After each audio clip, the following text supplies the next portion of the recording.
Kongres Ekonomi Bumiputera 2024. Mungkin orang tanya yang keberapa. Sebenarnya ini masalah kita apabila kita tidak ada satu follow through ataupun melihat secara berkesinambungan. Kerana ada yang kata mengikut data yang diperoleh daripada Teraju, ini adalah yang ke-8. Tapi ada juga kalau kita melihat atas nama Kongres Ekonomi Bumiputera, ini yang ke-10. Kerana yang jelas Kongres yang pertama, kedua, ketiga 1965, 68 dan 1980 itu memang dianjurkan inisiatif oleh kerajaan. Kementerian waktu itu dipanggil Kementerian Pembangunan Negara dan Luar Bandar dan diinisiatifkan oleh Tengku Abdul Rahman dan Tun Abdul Razak pada waktu itu. 1965 dianjurkan pada 5, 6, 7 Jun 3 hari dan ada 69 resolusi dan salah satu resolusinya adalah menukar ataupun menaik taraf RIDA, Rural Industrial Development Agency, kepada MARA. Dan setahun lepas pada itu MARA diperbadankan sebagai Akta MARA 1966. Dan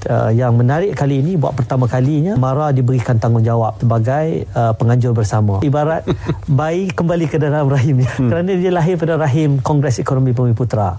Dan yang menarik juga kali ini kita merasakan bahawa setelah kita melalui siri-siri Kongres, dan saya katakan tadi, ada yang kata nombor 8, ada yang kata nombor 10. Kenapa begitu? Kerana di tengah-tengah itu ada yang dianjurkan oleh NGO, oleh Dewan Perniagaan, oleh Majlis Perundingan Melayu, oleh kementerian itu dan ini. Tapi bagi saya yang paling penting ialah kita nak memastikan hala tuju sebenar agenda Bumiputera ini. Kerana apa juga yang nak dikatakan, agenda Bumiputera ini adalah agenda keseluruhan rakyat Malaysia. Kerana ini dipandu arahkan oleh Perlembagaan Persekutuan Perkara 153 yang mana Bumiputera ada kedudukan istimewanya yang perlu diberikan perhatian, fokus terutamanya disebut dalam perlembagaan dalam aspek pendidikan dan ekonomi secara khusus. Dan sebab itulah bila kita bercakap soal Kongres Ekonomi Bumiputera pun dia tidak perlu dan tidak seharusnya hanya dalam ruang lingkup ekonomi. Memang dari segi sejarahnya pun dia bersifat holistik, melihat dalam aspek di luar kerangka ekonomi kerana ia terkait juga dengan aspek pemerkasaan ekonomi itu sendiri. Sebab itulah dalam konteks Kongres Ekonomi Bumiputera kali ini kita dipecahkan kepada 10 kluster fokus.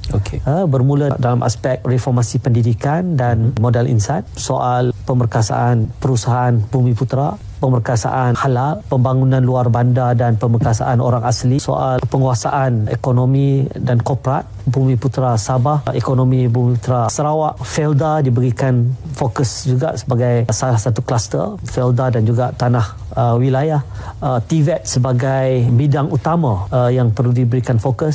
Ini semua antara 10 kluster, termasuk satu lagi ialah soal teknologi baru yang perlu diterokai dalam konteks melihat bagaimana kita harus memperkasakan agenda Bumiputera.